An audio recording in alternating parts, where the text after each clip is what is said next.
Habang nagsisimula ang qualification run ni Kenote sa Ashinoko GT, pinapanood naman ni Ren ng live sa TV ang takbo ng binata maliban kay Mayuko na tumangging panoorin ang karera ni Kenote.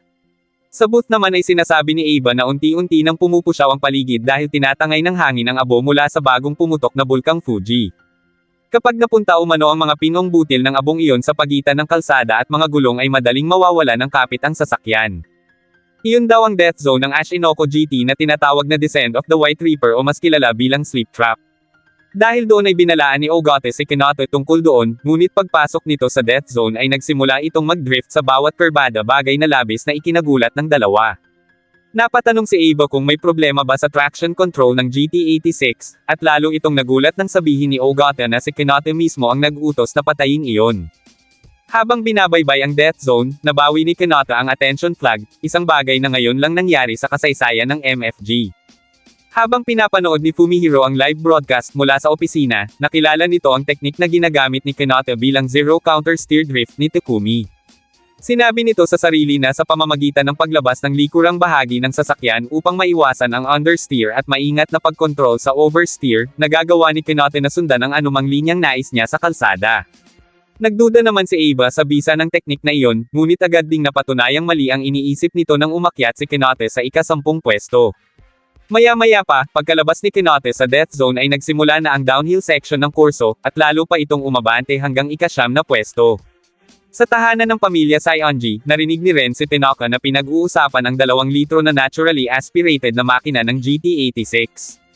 Tinanong nito ang kanyang ama tungkol doon, at matapos ang maikling paliwanag ay namangha ito kung paano nagagawang magmaneho ni Kenote ng napakabilis gamit ang isang kotse na kulang sa lakas.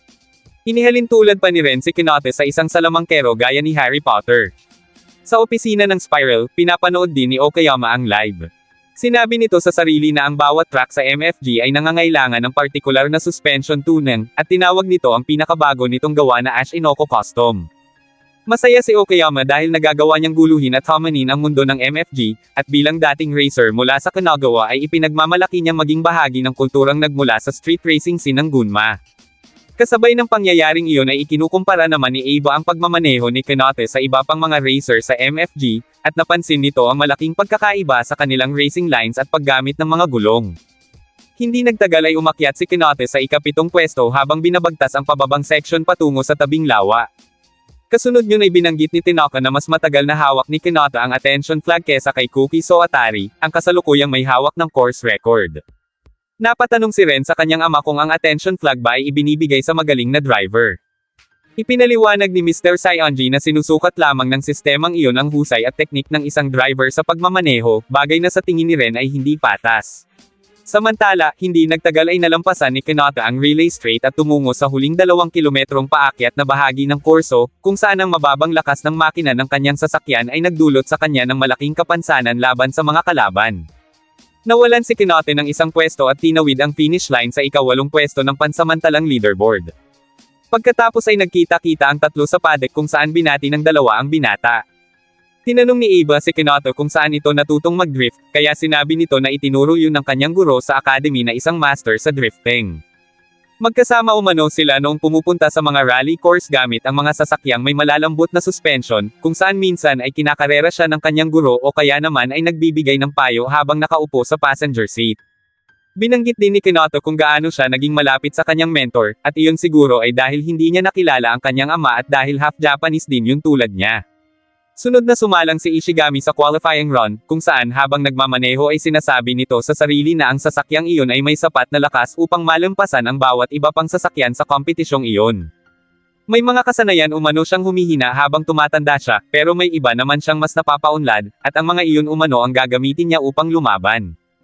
Dagdag pa nito na ang tagumpay sa karera ay nakasalalay sa kabuuan ng lahat ng aspeto, at hinding-hindi umano niya hahayaang mapahiya siya ng mga hambog na bagitong iyon.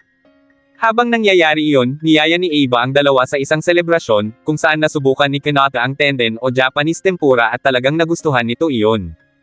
Muli itong namangha sa sari-saring lasa at uri ng pagkaing dagat sa Japan, na ikinumpara nito sa England na kahit isla rin ay kulang umano sa ganoong kalawak na pagpipilian. Dahil doon ay sinabi ni Eva na tikman din ni Kenote ang shiratsu don, isang kilalang specialty ng Enoshima na malapit lamang sa tinitirhan ng binata. Kinabukasan sa bahay, nagpasya sina Ren at Kenote na magkita sa Kamakura pagkatapos ng shift ng binata sa kape, upang ipagpatuloy ang kanilang paghahanap at para na rin matikman ang Shirazudo na sinabi ni Eva. Samantala, huling araw na ng qualification para sa ikalawang karera at oras na para sa pagtakbo ni Beckenbauer. Wala itong nagagawang pagkakamali at napapanatili nito ang perpektong takbo, na eksaktong 0.2 seconds lamang ang agwat kay Soatari. Ang plano ni Beckenbauer ay hayaang si Soatari ang magsilbing pacemaker at mag-relax hanggang sa huling bahagi ng kanyang run, kung saan maaari na niyang itodo ang bilis ng kanyang sasakyan. Habang nagaganap iyon ay sinabi naman ng ilang manunood ng live na ang labanan para sa pole ay nasa pagitan ng isang Cayman at isang Alpine, na tanda na papalapit na umano ang pagtatapos ng panahon ng Rich Man's Regulation sa MFG. Pinapanood din ni Soatari ang broadcast at sinabing hindi siya natatakot kay Beckenbauer. Mas nababahala pa nga umano ito kay Kenote dahil parang wala iyong pinipiling limitasyon.